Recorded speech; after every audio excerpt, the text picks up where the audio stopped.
ಸಂಕ್ರಾಂತಿ ಇದು ಕೇವಲ ಎಳ್ಳು ಬೆಲ್ಲ ಹಂಚುವ ಹಬ್ಬವಲ್ಲ.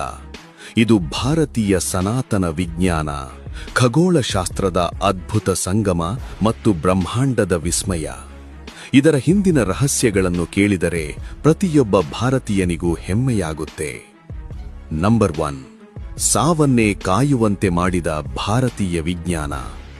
ಮಹಾಭಾರತದ ಪಿತಾಮಹ ಭೀಷ್ಮರು ಅರ್ಜುನನ ಬಾಣಗಳಿಂದ ಇಡೀ ದೇಹ ಜರಡಿಯಾಗಿದ್ದರು, ಹನಿ ನೀರಿಲ್ಲದೆ ರಕ್ತ ಸೋರುತ್ತಿದ್ದರು, ಬರೋಬ್ಬರಿ 58 ರಾತ್ರಿಗಳು ಪ್ರಾಣ ಬಿಡದೆ ಕಾದಿದ್ದರು. ಯಾಕೆ ಗೊತ್ತಾ? ಅವರಿಗೆ ಬೇಕಿದ್ದಿದ್ದು ದಕ್ಷಿಣಾಯನ ಎಂಬ ಕತ್ತಲಲ್ಲ, ಅವರಿಗೆ ಬೇಕಿದ್ದಿದ್ದು ಉತ್ತರಾಯಣ ಎಂಬ ಮೋಕ್ಷದ ಬಾಗಿಲು. ಸೂರ್ಯ ಮಕರ ರಾಶಿಗೆ ಬರುವವರೆಗೂ ಯಮನನ್ನೇ ಗೇಟ್ ಪಾಸ್ ಇಲ್ಲದೆ ತಡೆದು ನಿಲ್ಲಿಸಿದ ಆ ಛಲದ ಹೆಸರೇ ಸಂಕ್ರಾಂತಿ. ಸಾವನ್ನೇ ಗೆದ್ದು ನಿಂತ ಭೀಷ್ಮ ಕಾಯ್ದಿದ್ದು ಈ ದಿನಕ್ಕಾಗಿ. ಮಕರ ಸಂಕ್ರಾಂತಿ ಕೇವಲ ಹಬ್ಬವಲ್ಲ, ಅದು ಬೆಳಕಿನ ಪಯಣ. ನಂಬರ್ 2, ಇದು ಜಗತ್ತಿನ ಏಕೈಕ ಸೈಂಟಿಫಿಕ್ ಹಬ್ಬ. ಬೇರೆ ಹಬ್ಬಗಳಂತೆ ಇದರ ದಿನಾಂಕ ಬದಲಾಗಲ್ಲ. ಪ್ರತಿ ವರ್ಷ ಜನವರಿ 14 ಅಥವಾ 15ರಂದೇ ಈ ಹಬ್ಬ ಬರುವುದು ಒಂದು ವಿಶೇಷ. ಯಾಕಂದ್ರೆ ಇದು ಚಂದ್ರನನ್ನಲ್ಲ, ಸಾಕ್ಷಾತ್ ಸೂರ್ಯನ ಚಲನೆಯನ್ನೇ ಆಧರಿಸಿದ ಹಬ್ಬ.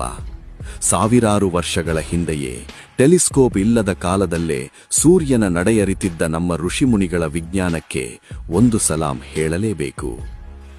ನಂಬರ್ 3, ಕಾಶ್ಮೀರದಿಂದ ಕನ್ಯಾಕುಮಾರಿವರೆಗೆ ಹೆಸರೇ ಬೇರೆ, ಉಸಿರೊಂದೇ. ಕರ್ನಾಟಕದಲ್ಲಿ ಸಂಕ್ರಾಂತಿ, ತಮಿಳುನಾಡಿನಲ್ಲಿ ಪೊಂಗಲ್, ಪಂಜಾಬ್ನಲ್ಲಿ ಲೋಹರಿ, ಗುಜರಾತ್ನಲ್ಲಿ ಉತ್ತರಾಯಣ್. ಅಷ್ಟೇ ಅಲ್ಲ, ಬಾಹ್ಯಾಕಾಶದಿಂದಲೇ ಕಾಣುವ ಜಗತ್ತಿನ ಏಕೈಕ ಮಾನವ ಸಮೂಹ ಕುಂಭಮೇಳ ನಡೆಯುವುದು ಇದೇ ಸಮಯದಲ್ಲಿ. ಮತ್ತು ಕೋಟ್ಯಾಂತರ ಭಕ್ತರು ಕಾಯುವ ಶಬರಿಮಲೆಯ ಮಕರ ಜ್ಯೋತಿ ದರ್ಶನವಾಗುವುದು ಇದೇ ಪುಣ್ಯಕಾಲದಲ್ಲಿ. ಲಾಸ್ಟ್ 1, ಎಳ್ಳು ಬೆಲ್ಲದ ರಹಸ್ಯ. ನಾವು ಎಳ್ಳು ಬೆಲ್ಲ ತಿನ್ನುವುದು ಕೇವಲ ರುಚಿಗಲ್ಲ, ಇದು ಚಳಿಗಾಲಕ್ಕೆ ದೇಹಕ್ಕೆ ಉಷ್ಣತೆ ನೀಡುವ ನ್ಯಾಚುರಲ್ ಇಮ್ಯುನಿಟಿ ಬೂಸ್ಟರ್. ಒಳ್ಳೆಯದನ್ನೇ ಹೇಳು ಎನ್ನುವುದು ಮನಸ್ಸಿನ ಆರೋಗ್ಯಕ್ಕಾದರೆ, ಎಳ್ಳು ತಿನ್ನುವುದು ದೇಹದ ಆರೋಗ್ಯಕ್ಕೆ. ಬನ್ನಿ, ಕತ್ತಲಿಂದ ಬೆಳಕಿನೆಡೆಗೆ, ಅಜ್ಞಾನದಿಂದ ಸುಜ್ಞಾನದ ಕಡೆಗೆ ನಡೆಯೋಣ. ಇದು ನಮ್ಮ ಸಂಸ್ಕೃತಿ, ನಮ್ಮ ಹೆಮ್ಮೆ. ಎಲ್ಲರಿಗೂ ಮಕರ ಸಂಕ್ರಾಂತಿ ಹಬ್ಬದ ಹಾರ್ದಿಕ ಶುಭಾಶಯಗಳು.